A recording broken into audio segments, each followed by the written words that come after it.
Thanks for joining us on the very first episode of the Futurum Careers podcast, where we feature professionals and researchers in science, technology, engineering, the arts, and mathematics, talking about what they do, their interests, and their careers. My name is Chukwudibara, and I'll be your host on this episode. Our guest is Professor Peter Gammon. Peter is an electrical engineer and senior research fellow at the University of Warwick. Peter will be sharing how he became an engineer, and he'll also be talking to us about what the difference is between power electronics and electronics engineering. Hello, Peter. Thanks for joining me on this episode of the Futurum Careers podcast. Thanks for inviting me, Chuckwoody. It's an honor to be on your podcast. I am a professor of power electronics at the University of Warwick.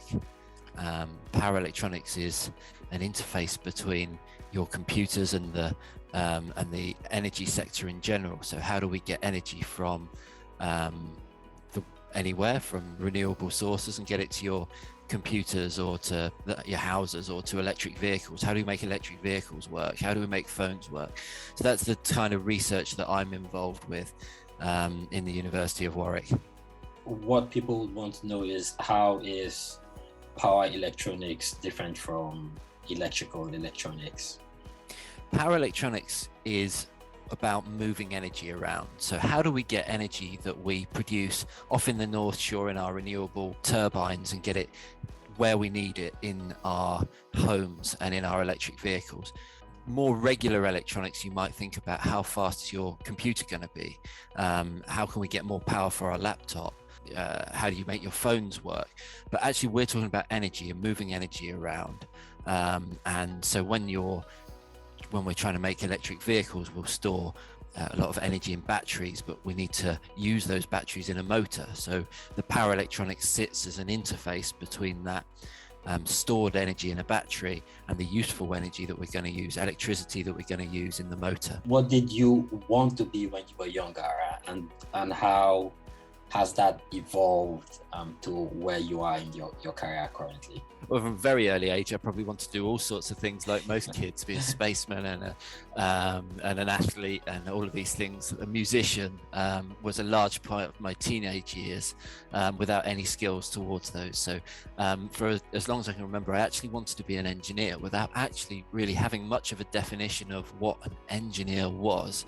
I was always good at maths, and from a young age I was told if you're good at maths you can be quite good at being an engineer. You can make things, you can design things. I wasn't a kid who was actually playing about with radio sets and taking things apart. I just had this almost nebulous idea from a young age that I wanted to be an engineer. So it was really the maths that drove that. I was a trailblazer of my time, Chuckwoody. I was one of the first apprentices. Well, there were apprentices long before me, but at the time when I was a teenager, there weren't many apprenticeships about. And so I finished school at 16. I didn't then go on to college in A-levels, but I went to work for a company. And around the side of the work for the company, which was BAE Systems, I was learning how to do engineering, be an electronics engineer at day release in a college. And so that gave me hands-on experience. It gave me how to work in a workplace alongside the educational side. And so now these days, actually, you've got a whole wealth of what tend to be called degree apprenticeships these days, where you can go and learn to be an electronics engineer, or there's so many variations of engineers that you could go and take a degree apprenticeship almost straight out of schools, out of college, depending on how the course is structured, and get hands-on experience of the workplace whilst also learning. So the traditional routes of degree, college and university are one route, which is perfectly fine, but that shouldn't be a barrier if you think at 16 or even 18 that you'd rather stop the educational path and jump into a work environment. You can have this halfway house and do both. After my own apprenticeship, I then jumped into university. I actually changed path again. You can never be afraid of changing path. Actually, I wanted to do one thing when I was 16. By the time I was 19, I wanted to go to university. I wanted to have that experience. I wanted to learn more. So I changed path at that point and went into the more academic route of university. But every route is available, and you've got to think about what suits you most at the time. Not worrying about too far in the future. You've got to think about what suits you at that point, and then potentially finding that path later. What would you say is more valuable generally, your education or your experience? Both. All right. To give you the politician's answer, you need the foundation, and I'm actually thinking from a very young age that the foundation that you get from English, maths, and science is a cornerstone of everything. And to be a good engineer, you can't just think it's all about physics and chemistry and maths. You need the English side of it as well. You need to write reports. So the foundation, that underlying foundation of having good knowledge, a good solid base, is very important.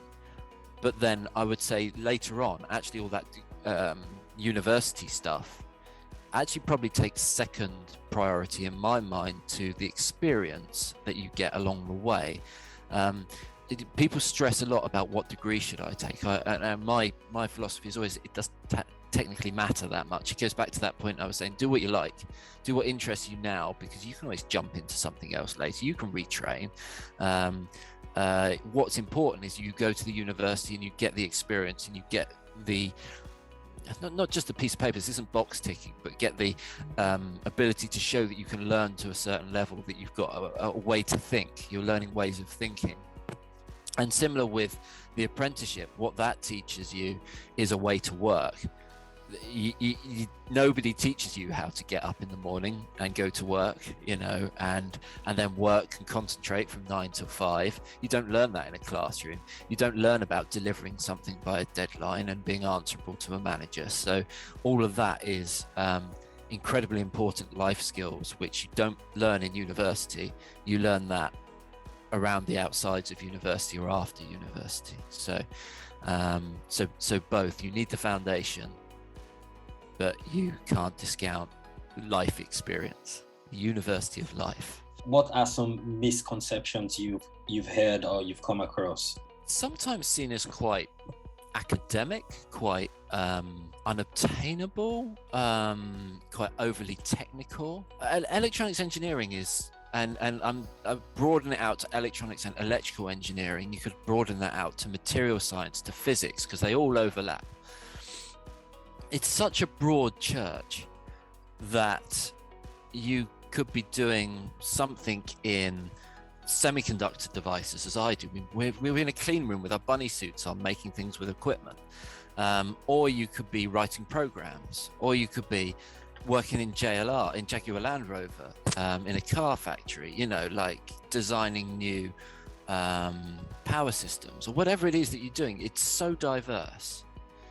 And another misconception is that it's something of a non-diverse workforce. Traditionally, it's a very, very male-dominated area. This is changing. This is antiquated. This is the past. This is as relevant now as the Romans are, right? It's now a really diverse space where diversity is wanted, is needed, is essential. So your background should never be a barrier to being an engineer. Your abilities, as you perceive them, should not be a barrier either. If you are interested in Teslas because they're cool, if you're interested in phones, if you're interested in programming and Raspberry Pis and maths and all that stuff, then you can do it. What advice would you give to students to start improving their lives, their careers, starting now?